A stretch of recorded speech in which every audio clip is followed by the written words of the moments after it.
What is going on, you guys? Welcome back to the channel. Man, I just got home from running around all day. First, I went to the PO box to ship out my ID 2000 injectors to the homie Nomis Industries. He's gonna get them cleaned up for me for the new motor, and hopefully we get it back in time. While I was over there, I did pick up 2 packages from Amazon right there, and while I was out, I went to O'Reilly's as well to pick up a box of brake cleaner, as well as 2 cans of 3M undercoating and a can of engine degreaser. I had to go to Walmart to get some other things too, but before I left the house today, I did have the GoPro hooked up to my computer to upload all the files so we can make some room, and it was like taking 2 hours before I left. So when I got home, it was still uploading, and by the time it was done, we finally made it here in the garage. While the car is still backed up here on the driveway and on jack stands, I'm gonna take some time to clean the undercarriage and lay down some rubberized undercoating. If you guys saw the previous video, we installed the S1 built billet all-wheel drive rear conversion kit for the EF specific, and in that video I showed you guys the undercarriage was like super grimy and also very dirty, and I just want to clean it all up to complement the billet unit that's going to be going into the car. But anyways, guys, I'm not going to talk your ears off. Let's get to work. Man, I thought the freaking GoPro was lapsing the whole time. I used the entire bottle of degreaser right there, and I scrubbed the entire undercarriage with my brush right there. I already pressure washed half of this. I'm working the back right here, and I picked up the GoPro to wipe the water off because I was spraying the GoPro as well, and shit wasn't even recording. But we're putting in the work. The undercarriage looking super clean, and I'm gonna go ahead and just knock off this back half right here, so that way we can at least get it all dried up, and I can lay some 3M rubberized undercoating today. I want to do it today.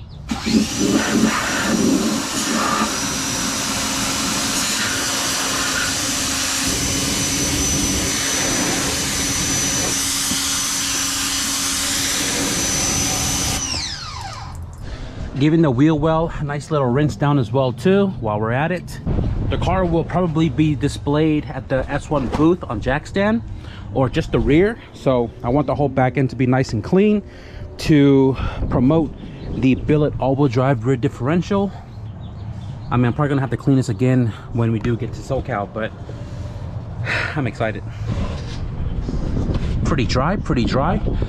Let it dry off a little bit more because I can still see some wet spots over here, and hopefully we can lay down some undercoating before the sun goes down. But just waiting for DHL to show up with my package wherever they're at. So I just got a text from DHL. T7 Designs will arrive soon at 7:15. We're still waiting, and I'm fixing my license plate in the meantime.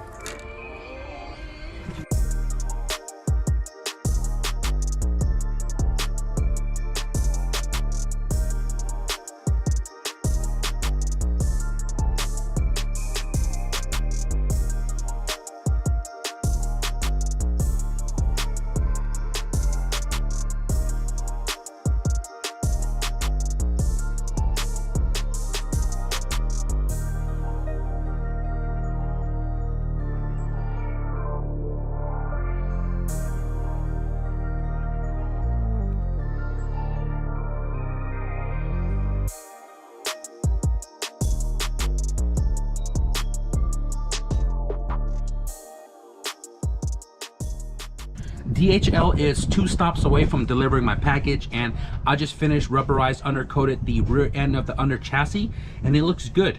It looks funny from where I'm sitting at because the floorboard itself is still untreated, and like you can see how dirty it is over there, right? I'm not doing that portion yet because I still got to do the drive shaft and viscous coupler mount and get all the welding and bracketry out of the way before I treat that section as well. But as far as the rear end goes, it looks really good. I try to get it as even as possible. It's kind of hard to spray upside down because you end up spraying the compressed air more than the actual undercoat, and you know, the first can that I used, I literally have like the bottom quarter of it still because of the angle I have to put the can. I was spraying more air out than the actual material, and that quarter of the can is wasted because it won't spray out anymore. But I'm able to get coverage all of the areas that I wanted the undercoat to hit, and it's looking really good. under here. It's kind of hard because my flashlight is kind of dying, but looks good. Looks good. I'm loving it. So we got our T7 Designs package from DHL a little bit late last night, and after I did the undercoating underneath the car, I closed the garage up to start working on the LongBlock. Except I felt a little tired, so I went inside and I went to sleep. I got the engine pulled out right here, and we're gonna start assembling this LongBlock, get it all ready to go back into the car with the transmission attached. I'm not sure if I'm gonna do it today because I still gotta put the wheels back on, drop the car, move the KRX out of the way, push the car out, flip it around, and push it all the way back up. I guess it just depends on how far we get, but for the most part, my goal is to get this entire LongBlock ready to rock and roll. I hit up KELLYBUILT, the person who built this engine for me, and he said it's ready to go. All you need to do is tighten up the crank pulley to spec and just throw everything on it, and that's what we're gonna do. So let's get to it. Big shout out to the homie KELLYBUILT for coming on board and working a deal out with me as far as getting my spare K20a2 engine built for the power goals we are shooting for. So this right here is the original LongBlock that came out of my wagon that I pulled out because it was smoking a little bit. It was bored over 86.5. It is using the errands flat top pistons, I believe like 10.0 to 1 or 10.5 to 1, I don't remember. It has Cali Compstar rods with upgraded rod bolts, and the bottom end is stock sleeve, but it has everything brand spanking new. Oil pump from Honda, all the guides, chain, tensioners, all that good stuff. This cylinder head is the matching to the short block K20a2 Type S with the stock cams, stock cam gears. It has SuperTech dual valve springs, retainers, seats, keepers, valves on the intake and exhaust side. It has been fully redone. It has a valve job on it. This thing is fully assembled, ready to rock and roll as is. I don't have to touch it other than just swapping my valve cover. I am going to be using the blue one still, which is right here, because I don't have another valve cover that's bunged in the front and has a new coat on it. So I'm just going to have to use what I have for right now until we get another valve cover in the works. But I just need to switch it over so we can seal it up entirely. Big thank you to Chris for taking the time to clean up my LongBlock. All of these bolts and everything were really oily. He cleaned all of the bolts up along the entire engine, and he cleaned the cover here to give it a nice coat of cast aluminum to make it look nice and uniform with the LongBlock. Big shout out to Bulbous Performance as well for sending over their 5.5 quart steel oil pan. And one thing I like about this pan is 1, 5.5 quarts, 2, it's steel, 3, it is baffled on the inside, and it does have all the provisions for turbo lines and sensors if you wanted to run one. But I will say though that this pan did need a little modification to get it to work on the K20a2 engine, and I'm sure this works on the other spec engine as well too, like the TSX and stuff, as long as you have the K20 pump conversion. That's one thing they need to list on their website, is that it needs a K20 oil pump. These holes right here just needed a little bit of ovaling to fit. I believe it's just these 3 right here, and a little bit of the baffle needed to be trimmed to fit the oil pump, but other than that, it slipped right over, sealed up really nicely, and is secure, ready to rock and roll. So first things first, let's take off this red valve cover and swap my blue one on. I need to do something about that orange dipstick. I might have to rob it out of the wagon because the wagon has a Type R that's black. I know in the turbo setup I have to take off the shield for the VTEC solenoid because it interferes with the angle of my line, and this one is kind of crusty anyway, so I'm taking it off to clean it.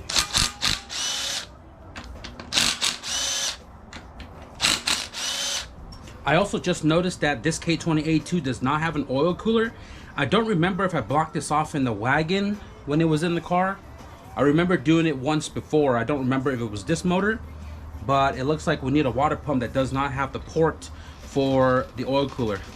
Go ahead and give this a nice little clean. Probably gonna wire it down and then clear coat it, maybe. Nice and clear coat it.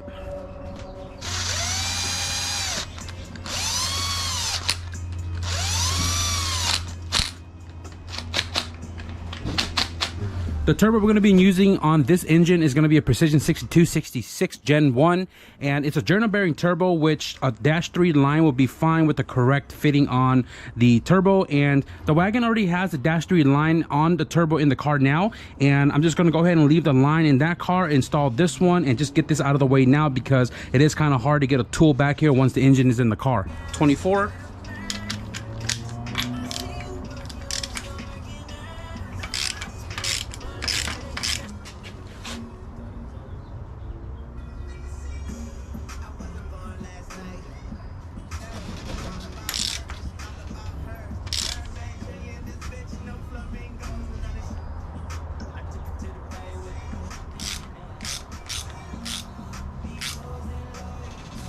I'm gonna put the stock header in here for now with the startup oil, and then we'll put the turbo kit in after. So I'm gonna plug this up with a fitting that I made to block this line off from piston oil everywhere. But this is also a good indication to see if we have oil pressure through the entire engine. So I'm gonna crank it over with this in a bottle first before I plug it up.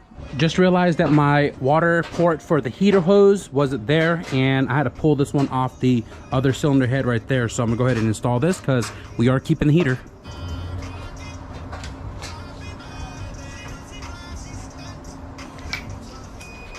All right guys, so I need to install the water pump housing right here before we install the T7 Design alternator relocation kit. Now I will say that if you're using the T7 Designs kit, you have to use a PRB or PND K20 water pump housing, even if you're on a K24. So you don't have the glob RTV on the surface, just a skim coat. The squeeze out is what's going to seal it on the inside and the outside edge. Water pump housing, make sure it's all nice and clean. Put it on the stud.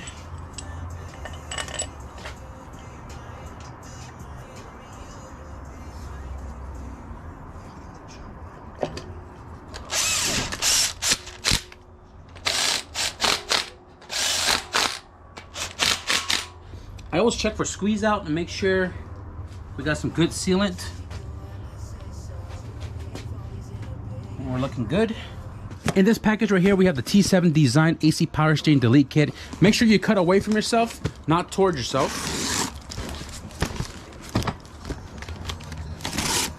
First and foremost, I'm gonna give a big shout out to the homie Brandon. We F shit up. Thank you for the plug on this unit. And I have the same kit in the KRX.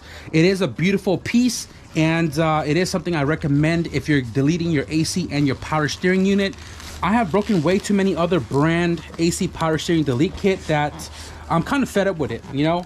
And I'd rather run with something that is proven to last a very long time. And the KRX has been doing numerous of trips back and forth, more packing peanuts, holy cow. They do come in an instruction sheet to make the installation a lot easier. So because I've already done this on the KRX and I have an entire video on it by itself, I'll be sure to link in the description below, and I'm just gonna go ahead and knock it out.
Pulley with the circlip facing inside.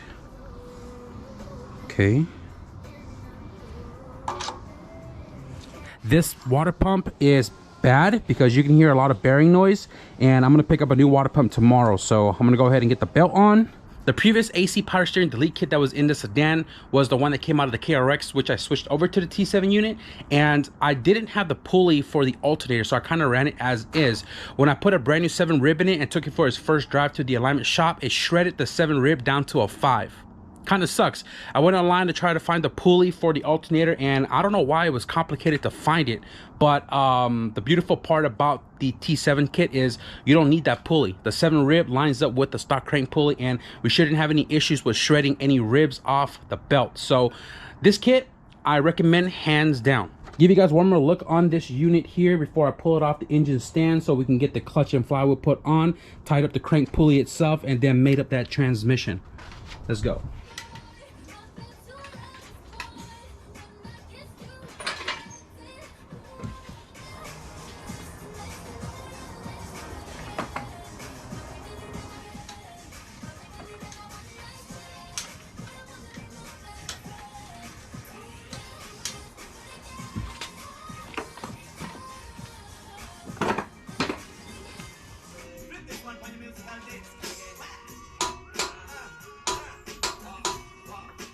With the rims to match, on the text, TVs in the back, I don't say no to that, niggas look at me like, man, here you go, really about to bust a dope, ain't nobody there, falsified, you so dumb, this I believe, this was meant to be, I just gotta work at it like a crack addict off of rehab. My arms and my mind, all the time I wanna, you right by my side till I die, I wanna hold you down, make sure everything is right with you, this is why I just can't live with you, whenever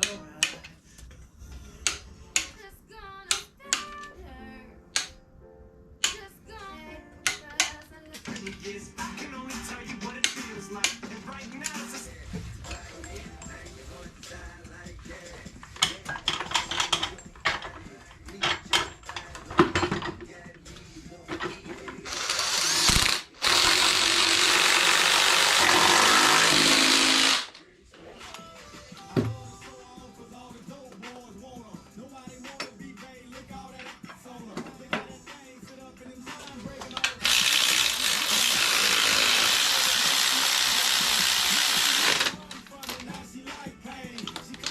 Was on the phone with the homie Nomis Industries for 2 hours, just kind of talking about our upcoming days and the things we need to get done. But I'm out here in the garage late. It is currently 10:45 and we got the LongBlock, made it up with the transmission, ready to go back into the car tomorrow. LongBlock is no longer on the engine stand. We have all of the clutch components attached along with the transmission. The half shaft in the back is on as well too. Starter, all the water pipes. We have the brand new T7 design alternator kit down low installed as well. Got to change out the water pump tomorrow before this thing goes into the car, just to make it easier as far as removing all those 10mm bolts. But this thing is ready to go back in. I'm not worried about the intake manifold as of right now because I still need to do a lot of stuff in front of the engine itself before the manifold goes on. This is why I like the cut manifold, the K20a2 style, because you can take the intake manifold on and off without having to drain the cooling system, aside from taking off the fuel lines, but that's not a big issue. But the intake manifold is going to go on once we finalize everything underneath the intake manifold. But LongBlock, transmission, everything is ready to rock and roll. So I'm pretty stoked about that. I mentioned earlier that I want to put this engine in with a stock header because I want to make sure everything is all good and dandy before slapping the turbo kit in, just so that if anything happens, I don't have to undo an entire turbo kit. You know what I mean? And also, I still have to pull it out of the wagon. So the homie Slimeball was in the live stream the other day and he reminded me that we have 2 weeks left to get the car entirely ready for the Honda meet in Lake Elsinore. And man, just knowing how much days we have left is stressing me the hell out. But we're slowly chipping away at it, man. We're just trying to put in some work and we're really just trying to get the whole entire ball rolling. Before I wrap up this video, I did get 2 packages from the post office. Let's open it up. Both of these came from Amazon to the P.O. box. So let's go ahead and see what's inside. Cut away from yourself, not toward yourself. A gift for you. Love the content. Watching from Indiana from David Thomas. This right here fits still. Fits still. Let's see what this is. Oh, wow. This is a rubberized case for the GoPro. Probably gonna end up using this on the new one, man. You see what I mean? Probably gonna use this on the new GoPro so we don't destroy the new GoPro like I did this one. Big shout out to David Thomas for this. Second package right here, this big old thing, and the item in here is like this tiny. Cut away from yourself. Not. You guys heard that? A Weller.